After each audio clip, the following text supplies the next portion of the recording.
Good evening, everyone, and welcome to Around South Jersey. We are here at Bim's Pizzeria at 618 East Main Street in Millville. Well, we're almost here. We're here by way of the green screen. And it's Bim's Pizzeria's 50th anniversary, and with me is one of the man that helped this thing get started and has run it for many, many years, Joe Pierce. Joe, good to see you. Jim, thanks for having me. My pleasure. Let's talk about how this all came about. Do you remember? Well, I was going to ask you to do this and bring it here. I was 14 years old and riding a bicycle, and I had a paper route on High Street, and one of my customers was Bruni's Pizzeria. The man asked me to work for him one night, so I worked. Along the way, a couple months later, you opened a store right next door. Record shop. With Sam Cooney. Tom Cooney. Yep. And, and then you and I kept talking, and one night you surprised me with the question of my life. I said, how'd you like to have your own pizzeria? Yeah. My first thought, what are you, crazy? But, well, you were much more mature at those. Well, thank you. You were a mature person. We tried. As young as you were. We tried. Yeah. And, and then one thing led to another. We started shopping for equipment, sander supply equipment up in Philadelphia. You, Bob, and me went up, and we actually bought the building in December of '71. And and slowly my dad went in there, and we went in there, and we fixed it up, and and all those things, and and then I became your manager, and you became the owner, and the rest is history. Yeah, almost. Well, it was interesting. One of the things that did happen, Tom Cooney and I had opened a record store. I've had a lot of businesses. That was one that didn't have great success. Millville Music Center was still in Millville. We were right next to Bruni's, as Joe said. That's right. So anyway, at one point, when Joe and I were talking about him coming to work for me, I said, well, maybe I should talk to Sam, I think was the guy's name that owned Bruni's at the time. Lou Santini. Lou Santini, that's right. Yes. Thank you. And anyway, I talked to Lou about buying the existing Bruni's, and we settled on a $10,000 fee to rent the building and to take the equipment and all that stuff. But then the kicker was, he said to me, Jim, there's a $10,000 franchise fee to have the Bruni's franchise, because as we all know, if you grew up in Millville, Vineland, or Bridgeton, you either ate Bruni's pizza in the 50s and early 60s, or you didn't eat any pizza, because they were the pizza shop in Bridgeton, Vineland, and Millville. So as it turned out, I said, I really can't afford that franchise fee, and I understood that's what Lou had to pay or transfer. Well, my father and I, he believed in me so much. I was 16 at the time, and he did everything that he could do to buy that store. Oh, okay. And obviously you kicked in and you tried. Yeah, right. Because we thought it was a good fit. Yeah, great location. And good location. Uh-huh. In fact, it's right across from where we're at right now. I was just thinking about 50 feet that. away. Yeah, it's right across the street. It's 50 years. What was it, 416, Joe? Huh? 416 High Street? You know what? I couldn't tell you. Well, it had to be close to 416. This is 415. Okay. So maybe 416, 418? Could have been 418. So your store might have been 416 and ours might have been 418. Oh, that's a good point. Yeah, so that may have been why that stuck in your brain. Next to each other, yeah. That was 100 years ago. And, yeah, almost half 100. And we did everything we could do. I consider myself a loyal person, and I did what I could do to help Bruni's. I had several of my friends that I got jobs there. One summer, S&J had burned out, and like four of us teenage kids basically ran the store. And but then it came time, and when I had an opportunity, because we had first done everything we could do to purchase Bruni's, that would have been my choice. Sure. What you and I and Bob did was a lot more work and a lot sure more. Sure was. Thank God for you and your dad. Yeah, well, Dad was quite a guy. Good. Yes, he was. And very talented, and generous. And, but it was fun. And one thing people don't know is that we almost didn't get open because we had bought the store, and I know you remember this. I sure do. We had bought the store or bought the property and all the equipment and set everything up, and we were announcing an opening date, and the city came to us and said, this needs to be rezoned. And we said, what do you mean? Because it had been a bakery, Joe. It had been a bakery, but it had been closed for quite a few years. It's been a lot of things. It was built in 1919 by the Hartman brothers, and they had Hartman candies. Right. And then Joseph Kramer in the 50s had a bakery. Yeah. And then, believe this or not, and memory doesn't serve me well anymore, but I've checked on this. Do you know who we bought that building from? Do you remember? Well, I know George Snyder put the deal together, but I'm not sure who the purchaser. Dan Bruni. That's right. And because he had a pizzeria there called. That's ironic. Yeah, what's this pizzeria at 2nd and Main Street? Luigi's. Oh, okay. He had a pizzeria there called Luigi's. No kidding. And and then after that, Bud Erickson told me, who's a neighbor and a friend, said that they had a gaming place with pinball machines and pool tables in that store. That was the last thing that was there before we bought the building. I'll be darned. And so it's been a lot of things, but for 50 years now, it's been BIMS. Yeah, that's amazing. And that's, and I just... and how many of those years have you been there? I've been there 47 out of the 50, a little more than that, actually. When did you not work there? When Dave Suey? Yeah, I had, when you have the pleasure of working for Jim Quinn, those of us who have, no one has ever worked for Jim Quinn. You work with Jim Quinn. And it's one of the things that I've done with all my employees over the years. And basically, you know what? I forgot the question. Well, that happens to me sometimes. You had almost 3 years you didn't work. Oh, that's right. Okay. So, the first 6 months, Bob Smith thought he was going to get rich, and he didn't. And so he said to you, I got to get out. Yeah. And you made some things happen and bought him out. Right. So then it was you as the owner and me as the manager. And then some things happened in your personal life. Yeah. And, and if I had the self-respect now that I have now, I would have done this. But this man did everything he could do to sell me that store. He says, he begged me. He says, please buy this. You're the one. You're the perfect thing. You're everything. Yeah. And I didn't know how you could make deals and finagle things so that we could have done it and it wouldn't hurt you and it wouldn't hurt me. And but in hindsight, it worked out okay. Yeah. So you sold it to Dave Suey. Mm-hmm. And, my favorite story about Dave Suey is that I liked him. He was a good guy, had a wonderful wife, Donna, yes. And 2 beautiful kids. In fact, their handprints are still in concrete in front of the store on one of the windows.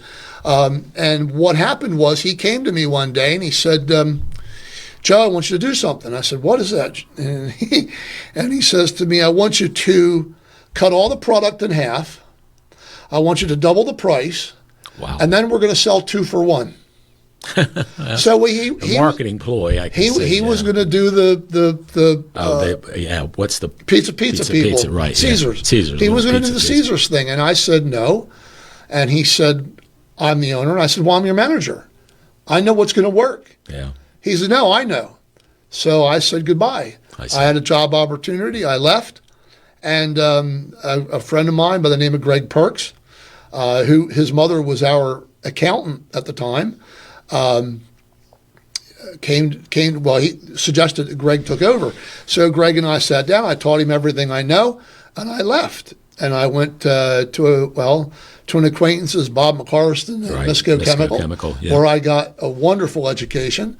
And about 2.5 years later, I get a phone call from Mr. Suey, and he says, would you please come back? Name your price, whatever you want, I'll make it happen. The funny part about this is that never underestimate the power of women's interactions in hairdresser salons. Now, this is 50 years ago, so I'm talking about a story 50 years ago, not now. But my grandmother and Dave's wife went to the same hairdresser. Oh, okay. And Donna had left a message with the hairdresser to tell my grandmother that no matter what happens, don't let me come back to work there. Oh, no kidding. Yeah. Wow. Oh, yeah. Huh. So, always determined to make up my own mind. I did. And I asked for and he gave me everything I wanted. And I said, okay. I said, now get out of my way and let me do things. So I worked 39 days straight, 12 hours a day. Not surprised. I doubled his business in 39 days. And, customers respect people they like, people that do what they say. And that's what I did. And it was hard work, but it was what it was. And then, one afternoon, that was like 77, I went back, and I was constantly trying to buy the store.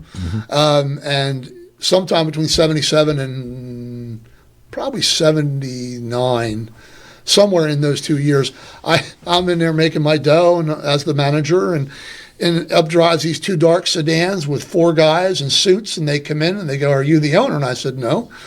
And I said, what's going on? And he says, "Do you have any money?" I'm thinking, what am I getting, robbed? He held up, right? And it was pretty close because it was the state of New Jersey. Oh. And apparently David never paid a sales tax. I see. Now, I don't know that for sure. Right. All I know is they were collecting sales tax, and that I know because I was there, and that's what he told me. And so at that point, Steve Nieder got together with me, and we went and worked with Dave. We tried to get a small business loan. We actually made 3 applications to different things, and we couldn't get approved because we needed to give Dave like $65,000 to buy it so that he could physically move on. That didn't happen, and he had to go into bankruptcy. Oh, I see. And so the last part of this to get us to where I buy it is I had to buy this at a bankruptcy court, which is up in Camden. And that day, there were 2 other Millville businessmen there. George Brown from Brown Real Estate. Mm-hmm. I think it was George Brown, the guy on High Street. Right on High Street, I think. And the guy from the metal works, the iron works, Ted Kogel. Ted Kogel. And both of them came over to my lawyer and said, because what we were going to the bankruptcy court was to bid on the property. Right, gotcha. And that was part of the deal. And they both came to my lawyer and said, "Is Joey going to bid on this?" And we said, "Yeah." And he says, "All right, well, then we're going to leave it alone." That was nice of him. Now, can you imagine that practice today? No. It would have been. Well, they were good guys. I mean, cut your tongues off. And really great guy. They were. And he was close by, Yep. And Ted still gets pizza from me. That's great. He and his son-in-law. Do you know his son-in-law? Oh, Bill Hoover, sure. Man, he's the man. Bill Hoover's dad and my dad came from Mays Landing. Oh, no. And they knew each other. Oh, I didn't know that. Yeah, they're the same age and time and all that. Right. So, we went in and we bid $28,000. Wow. We had gotten, we had gotten it appraised from Armington and who were the 2 of them? There was somebody else. Gant Ferguson was Ferguson, yeah. Right. Gant and Ferguson. But Link Armington was there. People, and we got it appraised through them. Uh-huh. And at the value of the property was $28,000 and equipment. They didn't appraise the business because I was deemed as the business. I see. And so that, I was very lucky. I mean, so I ended up buying it for $28,000. That's good. And the story as far as how we got the financing is a different matter. Okay. Once the way it worked is once you got approval from bankruptcy commission, you had 30 days to find your financing. So I applied to 28 or spoke with to 28 banks, lending institutions. I can't think of the other ones. But we actually got approved on 2 until they found out that Dave Suey was the owner. Okay. The previous owner. Right. And they immediately quit. So I've always been honest in the way that I'll tell you as it is. George Waddington. I'm sorry. Boy, Sam and George is confusing me today. George Waddington. Mm-hmm. I think it was UJB. Yeah, I think It so. was, but he was in the Bridgeton, the main branch. Right. And someone got me an appointment to see him on the last day. Oh, my God. Wow. And I went in there. I can't tell you what I said to him. I can't say it on the air. No, I hope not. Let us just say, I said to him, first and foremost, please judge me by me and not by the people who I worked for. Right. And he said, sit down, son. And about 6 hours later, I had my money. He's a great guy. And He really yes, is. and so he is as much responsible Oh, that's for really believing nice to in me know. enough. Yeah. I mean, I was, it was a great- 1980. I was 25 years old at the time. And, and that's how it happened. But I mean, with so many people, look at the part you played and the part that even Bob played and even Dave. Yep. And all the people that worked with me and everything has worked to this end. And, the biggest thanks at all goes to God, because no one does something for 50 years. Look at you. Yeah. You're older than God. God comes to you for on-air time. Yeah, He anytime. always has. Quinn Broadcasting and God. But I can't tell you how lucky I am to be where I'm at with the friends that I have and the people that I've had that have helped me get here. Well, and I have to say, Dave Suey and I have been friends for a long time. One of the best car salespersons I've ever known, and is very active in New Hope Methodist Church, was very active at Second Methodist before they incorporated with New Hope Methodist, and he's my neighbor, and see him out walking all the time, and he's a really good guy.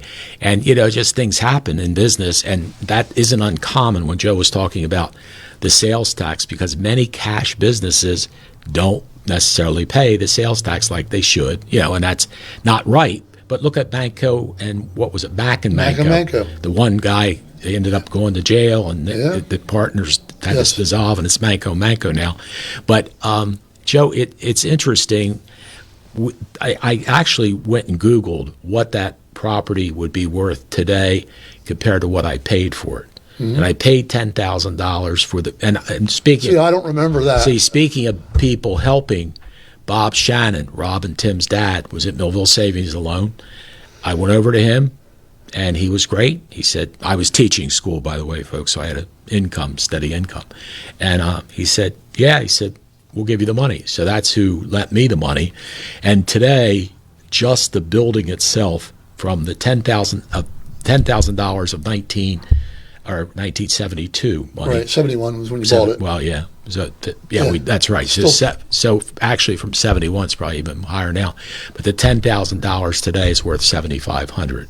So had I bought it today, I would have had. That's just the building now, and that's not the business. That's not all the equipment and all that stuff. So I'm not saying it's. And what really makes the property worth something is the product, the popularity, the dedication. I mean, Joe, let's face it. You don't make it easy for people. No credit card. Geez, Jim's Lunch was the last one. Now he's the last one with no credit card. In fact, a friend of mine said one time, I can't believe he wouldn't even take a personal check. I said, nope, it's all cash or get out of there, right? I can't tell you why I don't take cash and personal checks. I think you did one time. And in fact, I know who the person was. Yeah, so I'll tell you the story and leave the names. The names have been changed to protect the innocent. I had a friend come in, and I knew him, and he was a friend. And long story short, every Friday night, his family came in for pizza. And one Friday, he says, "Look, I'm a little short on cash. Can I give you a check?" I said, "Sure." So that went on. Maybe every 2 or 3 weeks, he'd have to give me a check. Still coming in every week.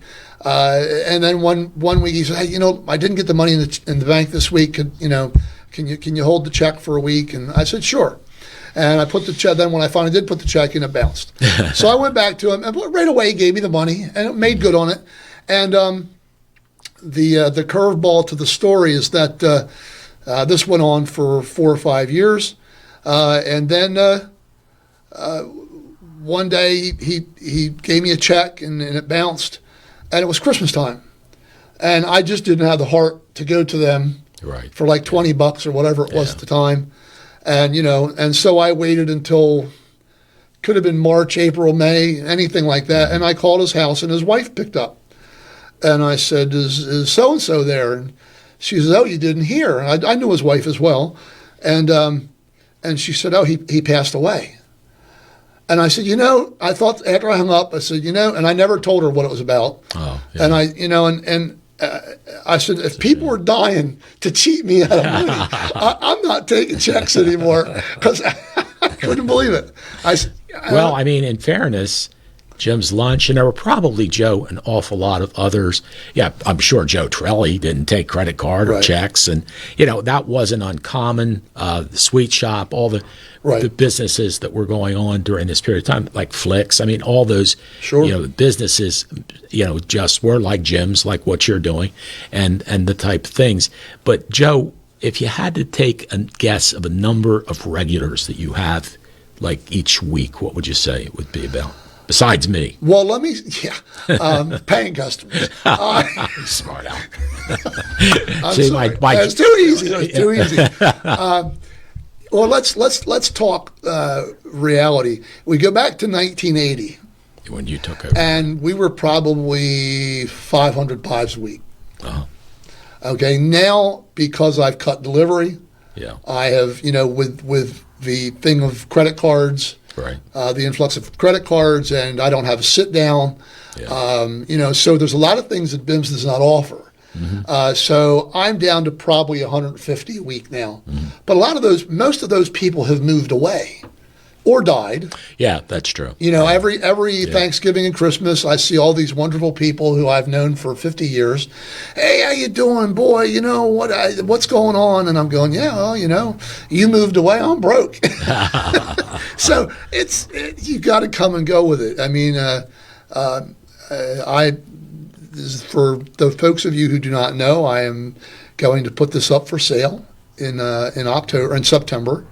I have several people that are interested, but after 50 years, it's a lot. Yeah, and I have let it run down so that I can run it by myself. Yeah, right. My cousin works with me, Ron Locke, and he works with me, washes dishes and makes boxes. Right. Other than that, I grate the cheese, I make the sauce, I make the dough fresh every day. I take every phone call, I ring every pizza, I take every money, that's why I will probably close July and August. Last year it was just July. It may be just July again this year, but it may be July and August. And when I come back from that, I'll officially put it up for sale. But, it's not an easy decision. No, I'm not sure it isn't. I mean, it's been your life for over 50 years. Yeah. Except for a few where you were with Bob. If I could sit at a desk with a microphone and talk, I might do it another 50 years. Oh, well, maybe we'll work something out. Maybe you'll get the new customer. He can hire you. Can we put an oven back here? But it's amazing how many the people who are interested, and I can't say too much, but there's actually two that are retiring.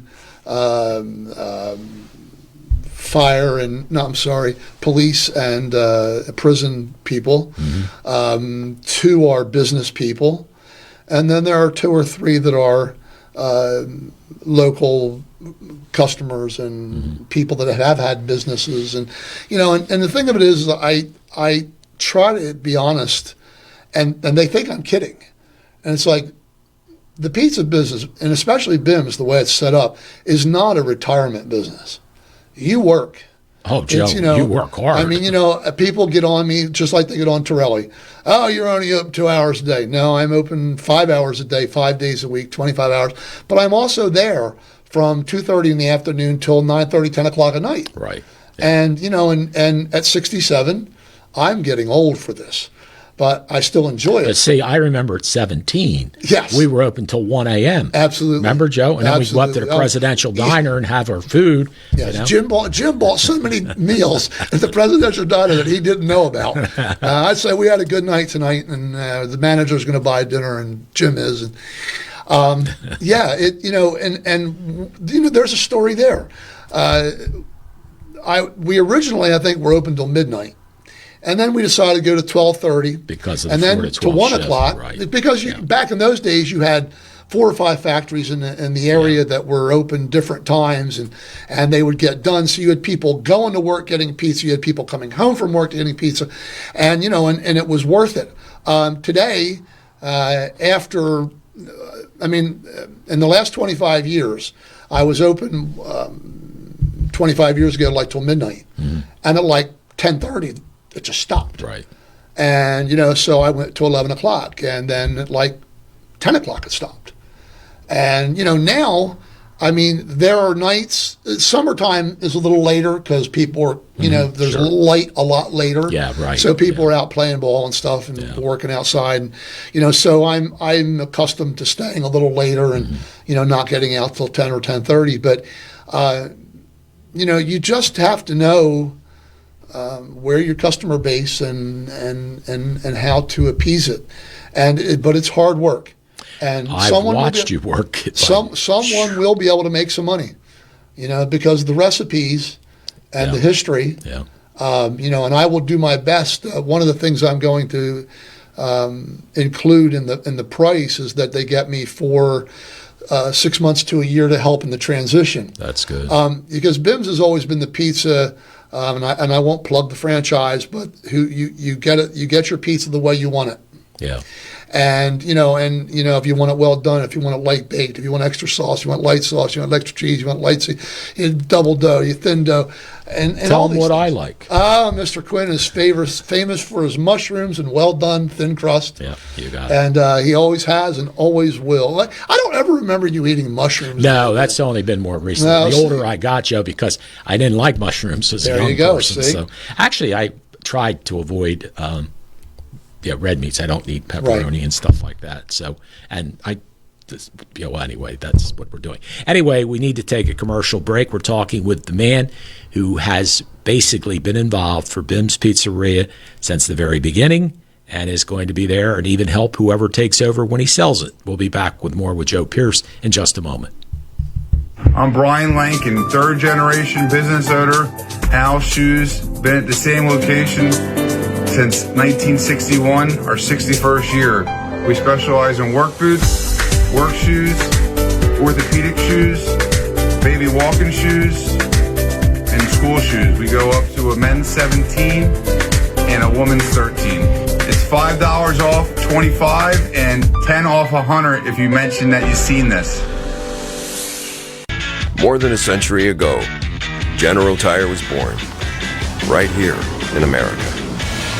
Since then, we've made a name for ourselves by making tires you can depend on. Tires built to handle any road this country can throw at them, and relied on by every kind of driver. So you know that no matter where life takes you, with General Tire, anywhere is possible.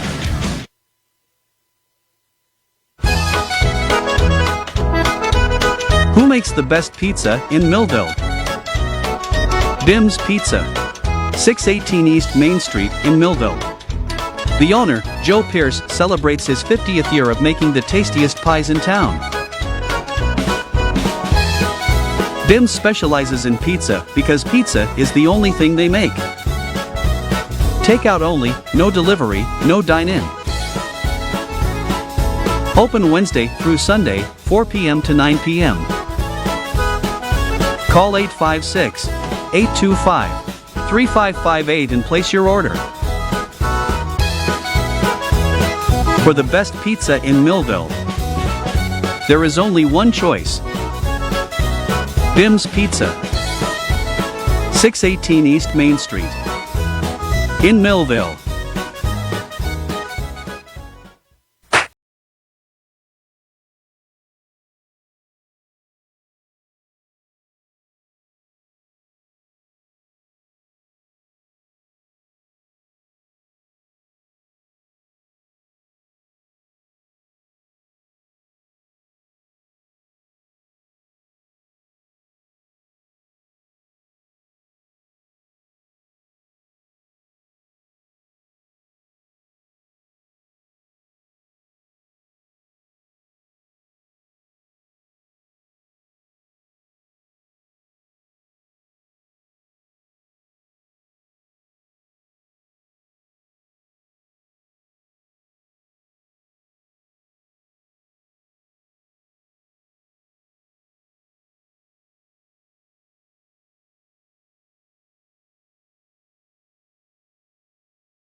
Welcome back to Around South Jersey. I want to thank the New Jersey Motorsports Park. They bought 100 tickets for what you just saw there for the Mike Trout night. So we still are about 60 some away from getting to the 500. They bought 100. I bought 73. So, folks, if you can, and I know people, well, I want to take a bus. Unfortunately, I don't know of any buses that are going, but if you have friends, let's say 4 of you are going to go, okay? You have, obviously, gas is expensive, but if 4 of you can go up in a vehicle, you have a $5 bridge toll, and the parking fee is $25. So I can't figure the gas, but if you figure the bridge for $5 and the parking for $25, that's $30. So even if we throw in another $20 for gas, which is probably realistic, now we're up to $40, right? Yeah, no, $50. So at $50, divided by 4 of you, it's $12.50 a piece to get up there to pay for the parking and pay for the bridge, and then of course you can watch Mike play. It's something that in order to do that, it's very, very important that you help us, because for it to be Millville night, we have to sell 500 tickets tied in with a Levoy. At $4 of each one of those tickets goes back to the Levoy Theater. 8 years ago, we sold it out. 5,000 tickets gone. I reserved 5,000 tickets this year. We can't even sell 500. Come on, Millville. You know you love Mike Trout more than to let that go. And I know Lisa Orndorff, first woman mayor of the city of Millville, is looking forward to throwing out the first ball. But without your help, it can't be Millville night if we don't sell the 500 tickets. So Motorsports Parks tried really hard. They bought 100 tickets. And as I said, they credited me for 73 of the tickets that I bought for the Bill Giles suite. So anyway, we need about another 65 or so that we need people. All you have to do is call the Levoy, 856-327-6400, and order your tickets, or you can get down to the box office and pick them up. Just $26 a piece, very reasonable, and you can be helping the city of Millville and helping Mike Trout and having a wonderful evening. I'm telling you, you will have a ball seeing Mike, and there'll be a standing ovation, and there'll be thousands of Millville people there. Unfortunately, the message didn't get out as to where they needed to buy the tickets. Somebody just texted me today and said they are sitting with 70 Millville people in another section. So thank you for being able to go there, but we weren't able to get the message out that it's important it be the section behind home plate where Millville's given the credit. But anyway, Joe, getting back, I got to tell you, I mean, you work harder than anybody. You always have. I mean, you've always had a fantastic work ethic to do what you do, and now to do it all by yourself, except where Ronnie helps a little bit with putting the boxes together and a few other things. That's not an easy job to do. You've got to be exhausted. Well, you're in great shape, though. At the end of the night, no, I'm not in great shape. I'm fat. Well, compared to me. Look how good you look there. Yeah, I look good then. That's probably 20 years ago. I don't know. I can't see the prices. And I appreciate that. And I've had people come in there and say, we just like to come in early and watch you work. Yeah. Well, they like to socialize with you, too. Back during COVID in 2020, I have a grandson, Connor Dill, and Connor was at the time going to Silver Run, and he had an aide who everybody loves this kid because he's so great. And so his aide came into BIMS and said, do you mind if I shoot you making a pizza? And, because I'm teaching a class on the computer and I could play the video. I said, sure. Now, I'm always behind the counter. I've never watched me work. Yeah. So, she shoots like 5 minutes. And not to toot my own horn, but my God. You're like the Energizer I looked Bunny. at it and I said, and I'm 65 at this point, and I'm 65 years old, and I can't imagine what it was like 30 years ago. I really can't. Like a rocket man. I mean, it's most people, it's just like on one fluid motion. You never, I never go back and forth without bringing something or taking something, but it's, how can I say Joe Torelli? He was a work guy. You know, I 84 years old when he sold his last hamburger. I can't get over that. And you know, another thing that people don't know is that when you have small businesses like Jim's and myself and Torelli's and now Bruni, you know, we are more generous than we get credit for. I have policy that I enacted a long time ago in my mind that deals with people who comes in and asks for help, wants a pizza, wants a soda, you know, and I've given my fair share away. But all I'm saying this for is that it's not just all about making money. Yeah, it's about giving back. Well, you give back to the I know, and I don't do that. My pastor makes me so mad because he'll bring it up because they're involved with the same resources, and he'll say it's the church, and it's like, you know, and he'll say, I know Joe doesn't do it for the notification and notoriety, right, but you know, he does this and does that, and it's like, you know, again, you do what you can for the community. There was years where when we had the World Series in Millville, and we had a big sign painted on our window. I bought a center field sign down at the field, the Babe Ruth field. Right. And you know, and you get involved, and you do things, and you know, I can't get over. I mean, there's a big difference between now and then, because in those days, every small business, there's the sign right there. Yeah. Every small business supported. They had teams. You know, I can't tell you all of them now, but shoe stores had teams, and hardware stores had teams, and. Right. And WMVB probably had teams, and you know, and it was just part of the community. It's what we did, you know, and I'm just thankful to be where I'm at and have been able to help as many as I have, and I learned from you because I watched you do the same thing, and you know what I'm talking about. Yeah, that's true. We walked in each other's shoes, understanding that you're there to help the people. And what I always say, too, folks, is, you know, when you think about it, the small business people are the ones who sponsor soccer teams, little league teams, midget football league teams, and that type of stuff. So when you're getting ready to go shop, think about who sponsored your grandchild's team or your child's team or something. Give back to them because they're giving back to the community. You don't see the big box stores sponsoring little league teams or midget football or soccer or any of that.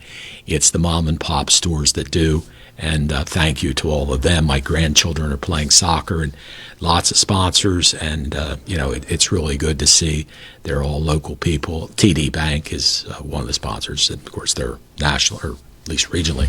In fact, I want to congratulate my cousin Rob Curley.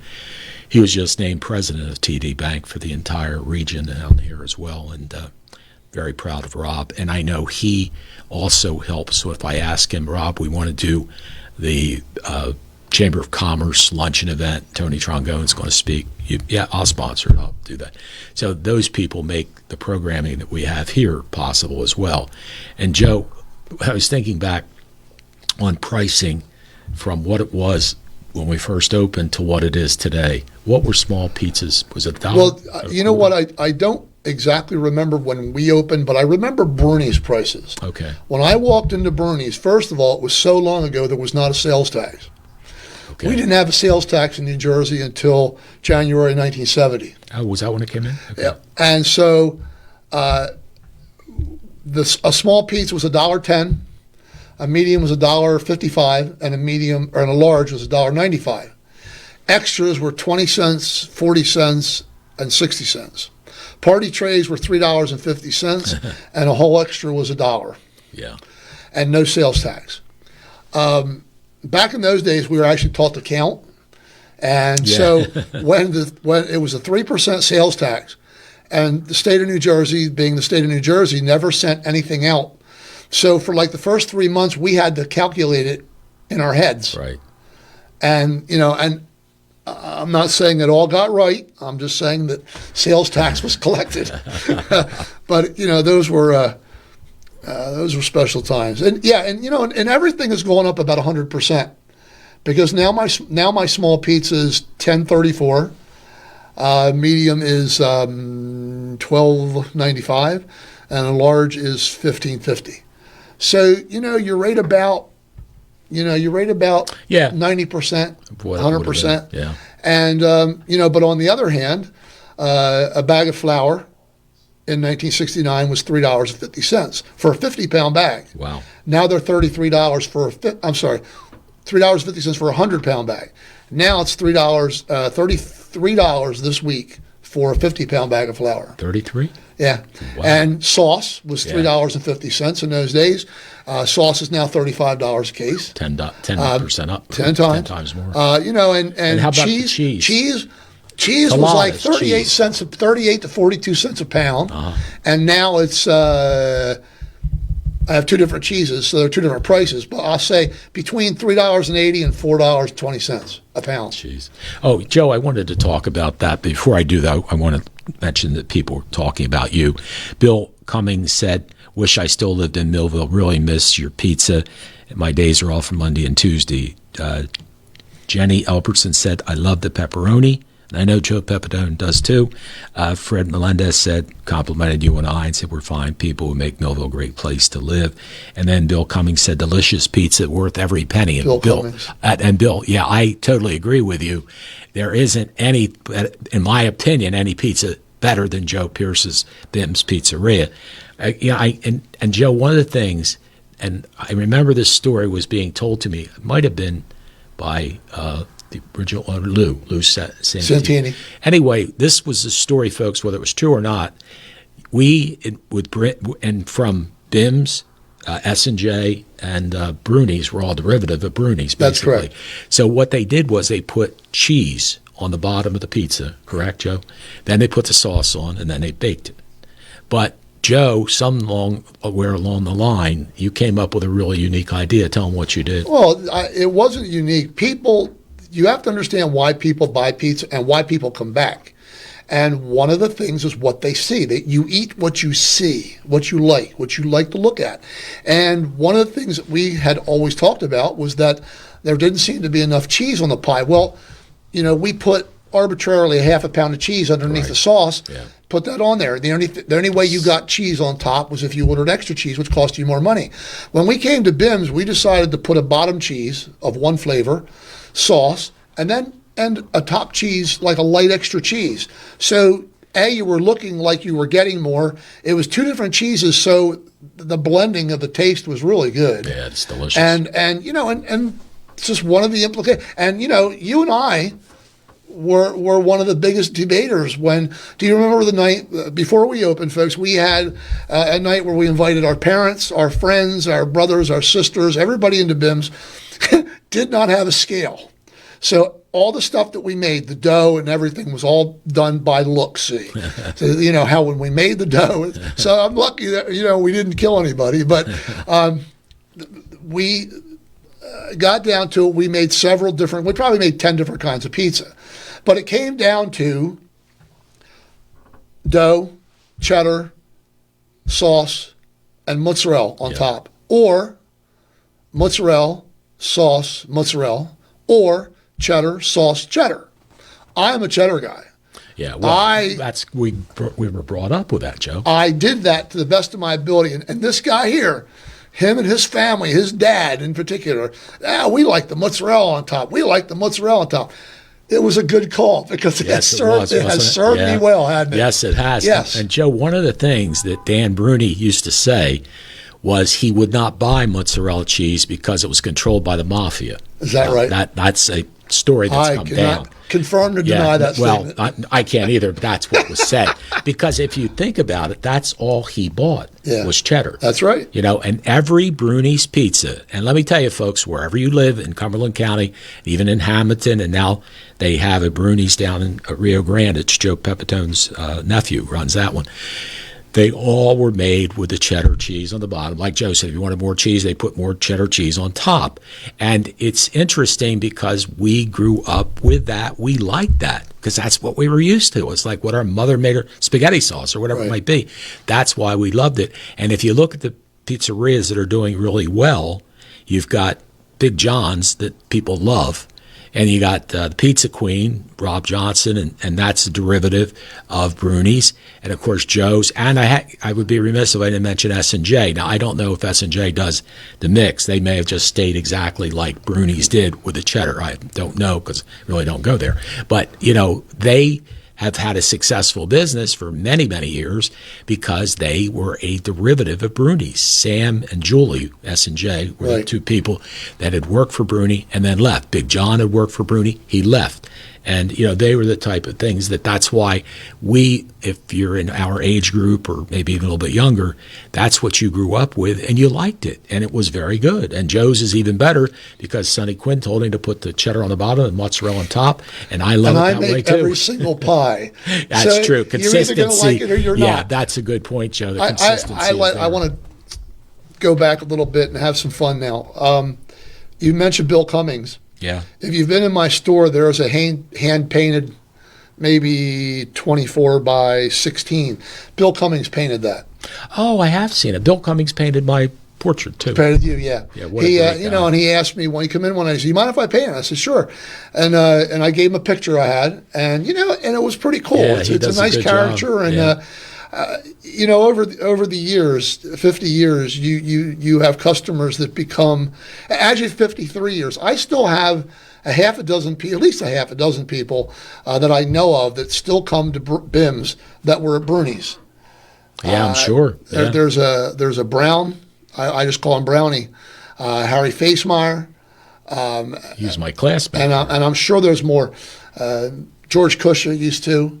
And Wayne Lutz and those guys that I grew up with. But, you become friends, you become family, you listen to people.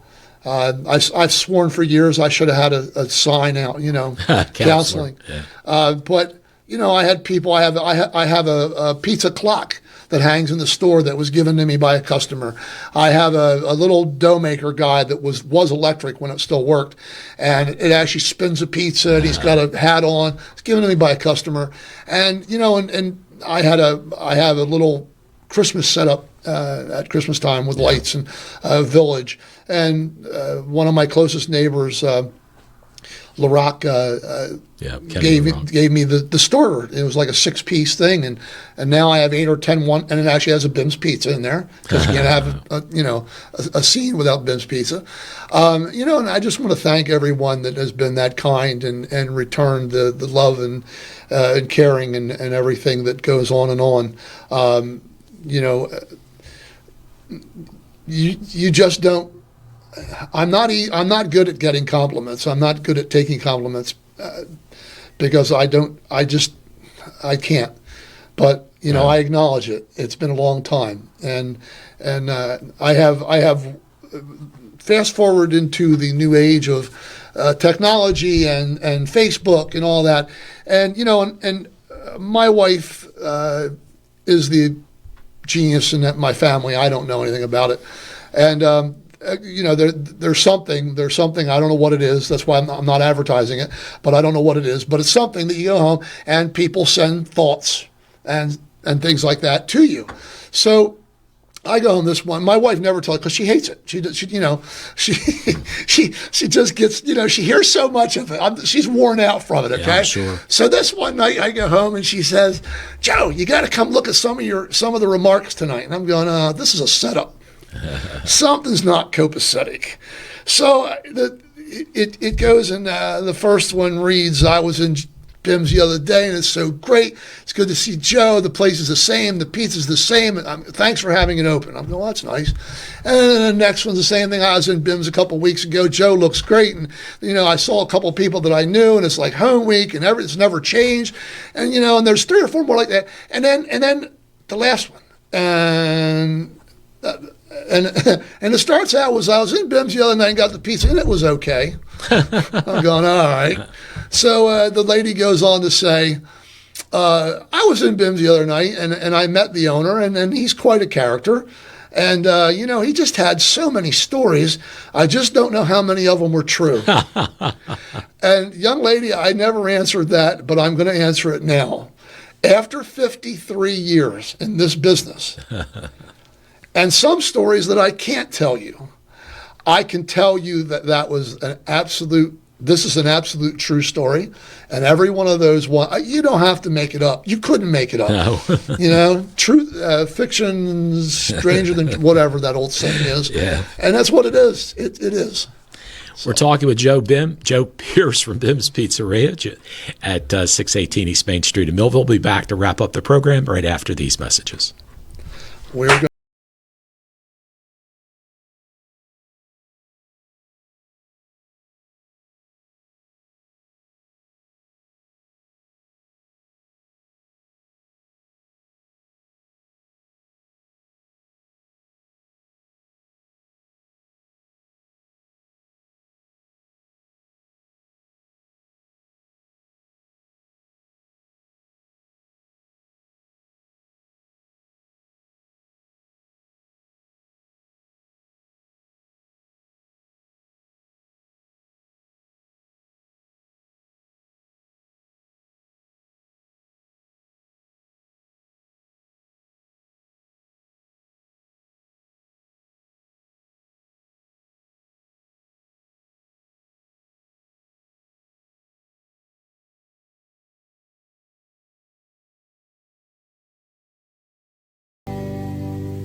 At Complete Care, we are patients serving patients.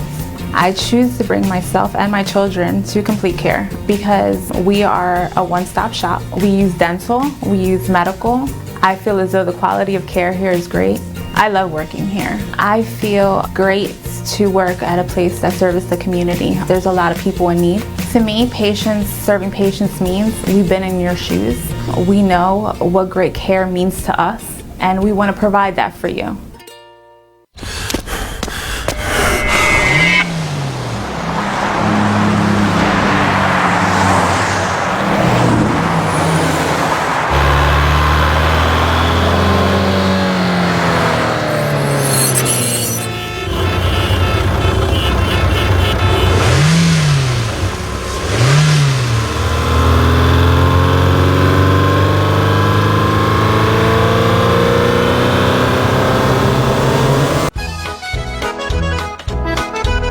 Who makes the best pizza in Millville?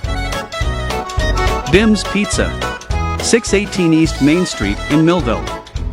The owner, Joe Pierce, celebrates his 50th year of making the tastiest pies in town. Bim's specializes in pizza because pizza is the only thing they make. Takeout only, no delivery, no dine-in. Open Wednesday through Sunday, 4 p.m. to 9 p.m. Call 856-825-3558 and place your order. For the best pizza in Millville, there is only one choice.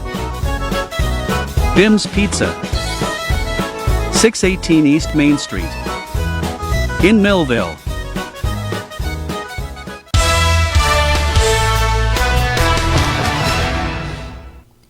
Welcome back to Around South Jersey. Joe Pierce of Bim's Pizzeria is my guest. And Joe, tell everybody about what we're going to talk about the next segment. Well, folks, we are going to clear up the misnomer of how Bim's got its name.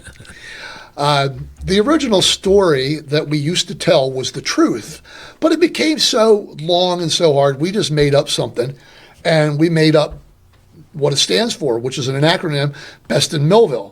The S stands for sometimes, because we're good, but we're not cocky. But the truth is that 50 years ago, Jim and Bob were the owners, and we decided to name it after them, so it could be Jobs or Bim's. Now, at that time, there was a Jobs Pizza on the Wildwood Boardwalk, but more importantly, Bim's would get us put first in the phone book. And in those days, people would look at a phone book, and the first thing they saw, that's who they would try. So that that was the story. So that's the truth. It's Jim and Bob, and that's how it got its name. That's right. Took the B from Bob and the IM from Jim, and then. And I'd like to take a minute here. Sure. All your time. I'd like to say, first of all, thank you for all the people who have come in and sat and talked and eaten pizza and bought pizza.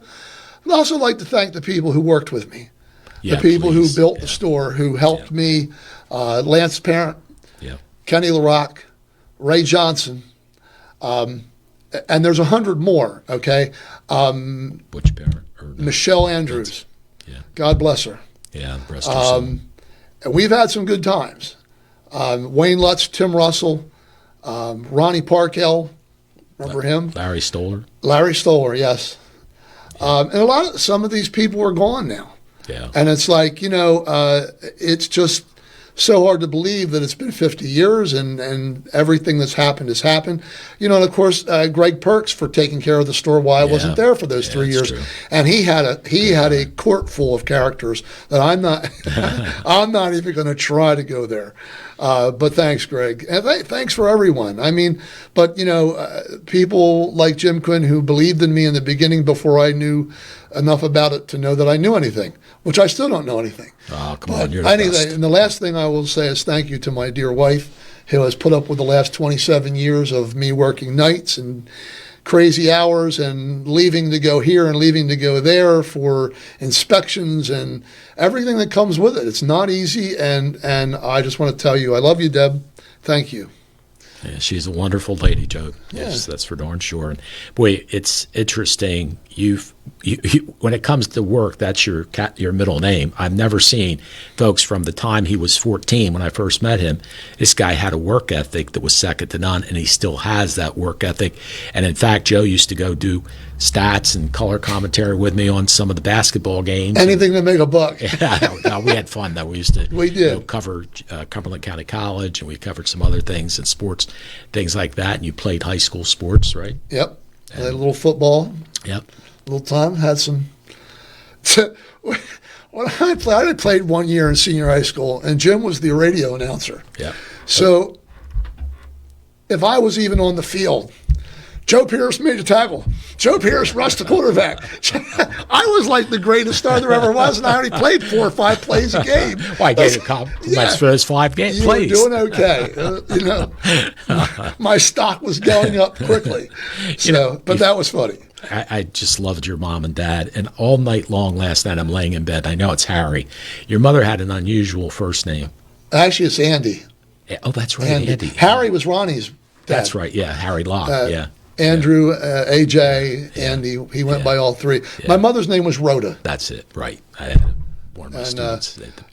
Mom lived to be 95, and up until the time she died, she was healthy, and I would go over there Wednesday night and Sunday night after work and take pizza, and her and I would watch TV and eat pizza. That's super. And, Pop passed at 77, and, Dad gave me the best compliment anyone ever gave me. He said, "Do anything for a buck," because I always ran. I've been working legal since I was 14. I have never been unemployed. No, I know that. Before that, back in the day, we could run errands for people. They'd call you up, Joey, come over and run up to the food center, get me some milk or something. Yeah. They give you a nickel or something, and cut grass and mowed lawn and shoveled snow. And so, the work ethic has always been there. And I helped Dad. Dad did a lot of repair stuff like he did at BIMS. So, I tried to learn as much as I can. Yeah, well, your dad and mom did a great job. They really did. I love both of them. They were super people, and they raised a wonderful son who's done unbelievable things with this business. And your work ethic, Joe, is second to none. Thanks for coming in, buddy. All right, pal. And thank you for having me. Well, my pleasure. Anytime. Look forward to seeing you soon. I'm going to be back when I sell the store. I'll bring the new owner on. Okay, that's fine. You could interview him. No. That'll be at the store. Okay, that won't be here. We'll come out there. That'll be fine. Anyway, thanks George Kachia for producing the show tonight. Thank you all for being with us. And for Joe Pierce, I'm Jim Quinn. Take care. And tomorrow, call 855-3558 and order one of the best pizzas in Millville. Take care, folks. Bye-bye. This has been a QBC television production, in association with our partners and sponsors. QBC broadcasts on Comcast Cable Channel 22, and live streams its programming on Facebook and YouTube. All rights reserved by Quinn Media and QBC, programming that serves the South Jersey market.